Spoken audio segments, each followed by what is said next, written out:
Shalom. First and foremost, I want to give all praises, honor, and glory to Yahweh, Bahasham Yahweh Shai, Bahasham Recha Kodesh. Double honors to the elders and the apostles of Great Millstone, and peace and blessings to the elect. And today we're going to go into the book of Numbers, the 9th chapter. And the Lord Yahweh spake unto Moses in the wilderness of Sinai, in the first month of the second year, after they were come out of the land of Egypt, saying, Let the children of Israel also keep the Passover at his appointed season. In the 14th day of this month at even, ye shall keep it in his appointed season, according to all the rites of it, and according to all the ceremonies thereof shall ye keep it.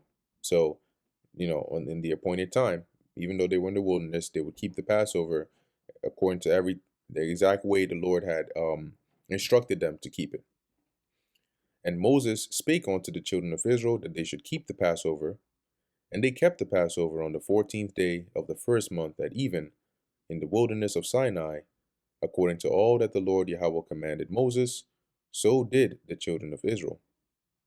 And there were certain men who were defiled by the dead body of a man, that they could not keep the Passover on that day, and they came before Moses and before Aaron on that day. So they were unclean, therefore they couldn't keep the Passover. And those men said unto him, We are defiled by the dead body of a man. Wherefore are we kept back, that we may not offer an offering of the Lord in his appointed season among the children of Israel? So what's going on? And we were defiled, but so does that mean that basically we're just that's it for us? We can't keep the Passover? We're supposed to. We have to.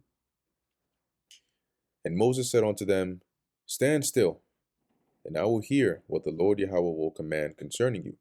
So, all right, you just hold on. Let me find out what the Lord's response to it is.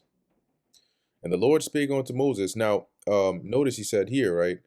We may not offer an offering of the Lord, right? And also, when you go into the Passover, right? When you read in Leviticus 23, it tells you that. Let's see, where is it? In Leviticus 23 and 7, In the first day ye shall have an holy convocation, ye shall do no servile work therein, but ye shall offer an offering made by fire unto the Lord 7 days, as part of the feast of unleavened bread. In the seventh day is an holy convocation, ye shall do no servile work therein. So basically, them not being able to partake in it, right? That's why they were coming to Moses to say, like, what's going on here? Like, what's the protocol? What can we do, right? Um, and the Lord spake unto Moses, saying, Speak unto the children of Israel, saying, If any man of you, or of your posterity, of your children, your descendants, shall be unclean by reason of a dead body, or be in a journey afar off, yet he shall keep the Passover unto the Lord. Okay, so if something like this happens to one of your descendants or you, and you're not able to make it because you're in a far journey or somewhere you can't make it in time, or you're defiled by a dead body, you're still going to have to keep the Passover, but this is how it's going to go. The 14th day of the second month at even, they shall keep it, and eat it with unleavened bread and bitter herbs. They shall leave none of it until the morning, nor break any bone of it. According to all the ordinances of the Passover, they shall keep it. So they're going to follow all the rules, everything you're supposed to do to keep the Passover. They're going to do it, except they'll just do it the next month. All right. But the man that is clean and is not in a journey and forbeareth to keep the Passover. So if you just didn't keep it, and it's not like you had one of these excuses that were valid, even the same soul shall be cut off from among his people, because he brought not the offering of the Lord Yahweh in his appointed season, i.e., he didn't keep the Passover. That man shall bear his sin. So that's going to be upon him. That iniquity is going to be incurred on him, because that you don't have any excuse. And if a stranger shall sojourn among you, this is talking about an Israelite foreigner, right? That stranger, the word there is gar. And we read in Exodus, right, that a stranger shall not eat thereof of the Passover. So this is talking about an Israelite that is foreign, right? They're not born in the land, but they come, as it says, and sojourn among you, and will keep the Passover unto the Lord, according to the ordinance of the Passover, and according to the manner thereof. So shall he do. Ye shall have one ordinance, both for the stranger and for him that was born in the land. So nothing changes just because they're foreign to the land. You're gonna basically keep the Passover the same way, or the same rules apply, to both.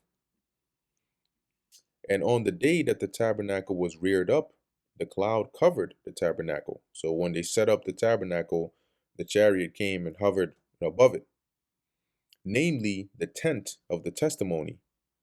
And at even there was upon the tabernacle, as it were, the appearance of fire. So above it, it would light up, and it would look like fire, because it'd be really bright until the morning. So it was always the cloud covered it by day, and the appearance of fire by night. And when the cloud was taken up from the tabernacle, so when it lifted up, when it hovered up, went higher and ascended, then the children of Israel journeyed. And in the place where the cloud abode, there the children of Israel pitched their tents. So in the cloud, when the chariot would ascend up and it would start to move, they would pack up and they would follow it. And when it stopped, that's where they would set up camp. At the commandment of the Lord Yahweh, the children of Israel journeyed, and at the commandment of the Lord Yahweh, they pitched. So, and that commandment was based on the moving of that cloud or that chariot. As long as the cloud abode upon the tabernacle, they rested in their tents. And when the cloud tarried long upon the tabernacle many days, then the children of Israel kept the charge of the Lord and journeyed not. And so it was, when the cloud was a few days upon the tabernacle, according to the commandment of the Lord, they abode in their tents, and according to the commandment of the Lord, they journeyed. And so it was, when the cloud abode from even unto the morning. So if it stayed just overnight, and that the cloud was taken up in the morning, then they journeyed. So if you set up, then the cloud goes up the next morning, you pack up again the next morning.